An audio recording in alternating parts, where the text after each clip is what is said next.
Habiendo estudiado las teorías de la ventaja comparativa, la ventaja absoluta y toda la cuestión que rodea a las decisiones de política macroeconómica referidas al comercio internacional, toca ahora ver el modelo de fijación de precios internacionales. Cuando un país decide comercializar internacionalmente con otro país, se genera lo que se denomina el mercado internacional.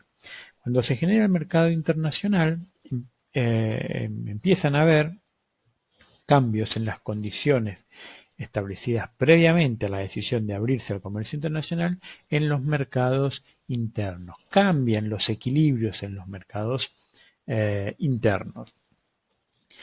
¿Qué es el mercado internacional? Bien, el mercado internacional es aquel mercado que se genera entonces cuando dos países o más deciden comercializar entre ellos. Cuando dos países deciden abrirse al comercio internacional, uno va a comprar algo, el otro va a vender ese algo.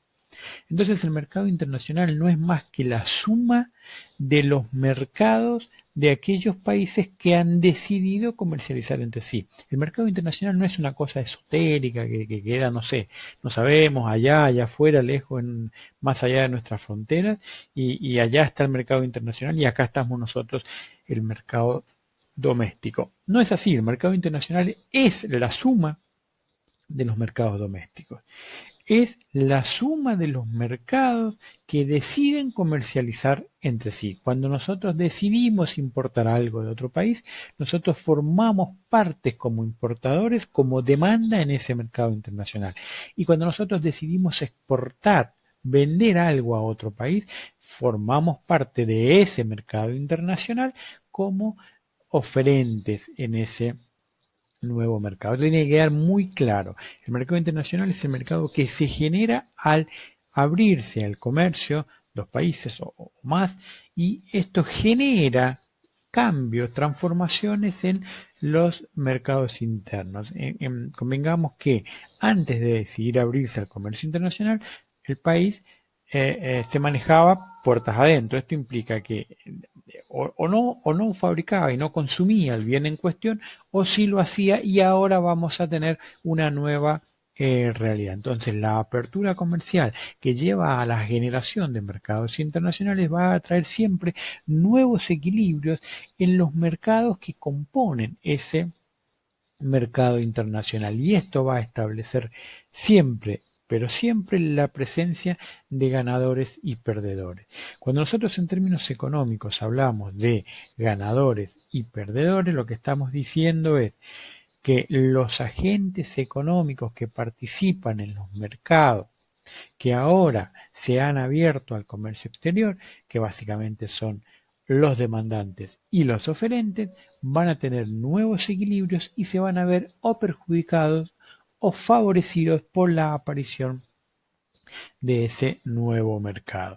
Y acá está el nudo, el kit de la cuestión.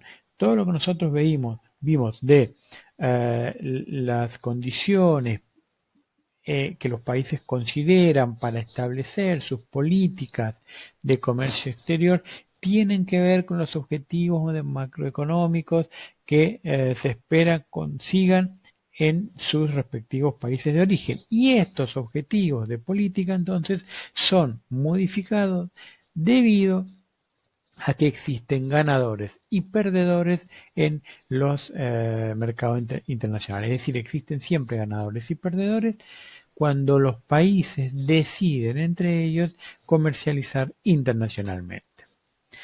Bien, lo que vamos a ver es un pequeño modelo de dos países y un bien. Es decir, vamos a suponer que en el mundo existen solo dos países y que existe un solo bien. Y vamos a suponer dos situaciones. La situación inicial, el momento cero, es cuando los países no comercializan entre sí. Es decir, cada uno está cerrado, mira solo fronteras adentro y no tiene relaciones comerciales con el otro país. Recuerden, el modelo es dos países y un solo bien. Entonces, fíjense, Sin comercio internacional, cada país, tanto el país A como el país B, tiene su propio equilibrio interno. El país A tiene su oferta de este bien, pongan el ejemplo que quieran, pero es el único bien que existe en este ejemplo, en este modelo, es un supuesto que estamos haciendo. Entonces el país A tiene su propia oferta del bien considerado y tiene su propia demanda de ese bien. Entonces esta es la oferta del país A, la demanda del país A.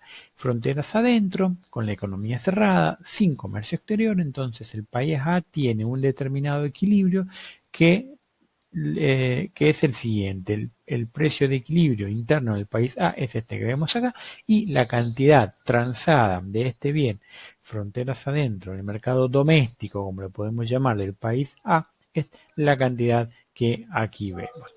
Lo mismo para el otro país, que tampoco tiene relaciones con el exterior.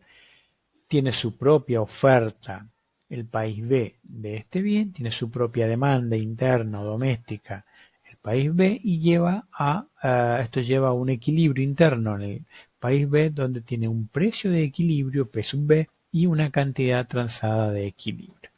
Ahora hay que ver un detalle importante. Si nosotros vemos los equilibrios de ambos países y olvidándonos de cuestiones cambiarias y suponiendo que, para verlo gráficamente, ¿no? Que las escalas de los ejes son iguales, vamos a encontrarnos que el precio de equilibrio interno en el país A es mayor que el precio de equilibrio interno en el país B. Es decir, que el precio de este bien, que es el único bien que se produce en este ejemplo, es menor en el país B que en el país A. ¿Qué va a pasar entonces cuando los dos países aquí presentes, decidan iniciar el comercio exterior, decidan abrirse al mundo y comercializar con el otro país? El país A va a comercializar con el país B, el país B va a comercializar con el país A. ¿Qué bien van a comercializar? El único bien que existe, según este modelo, que es un ejemplo. Es un supuesto. Entonces, cuando ambos países comercialicen, el comercio internacional va a generar un mercado internacional que va a ser la suma de los oferentes y demandantes del país A más los oferentes y demandantes del país B. Ahora bien, como decíamos que los precios de equilibrio son distintos y el precio, si quieren regresemos, el precio en el país A era mayor que el precio interno en el país B, al comercializar estos dos países, va a haber un país que va a ser el que importe y va a haber un país que va a ser el que exporte. ¿Quién va a ser el que exporte? De acuerdo a aquel principio de la ventaja absoluta o de la ventaja comparativa, el país que sea relativamente más eficiente en la producción de este bien. Y ese país es aquel cuyo precio de equilibrio en el mercado doméstico es menor. Es decir, que en este ejemplo, el país de menor precio, que es el país B, va a ser el país que se va a especializar en este bien. Es decir, que va a ser el país que va a establecer la oferta por exportaciones. Y el país que tiene un precio de equilibrio relativamente mayor significa que es relativamente menos eficiente o relativamente más ineficiente en la producción de este bien. Al abrirse al comercio exterior, va a ser el que va a generar la demanda de importaciones en el mercado internacional.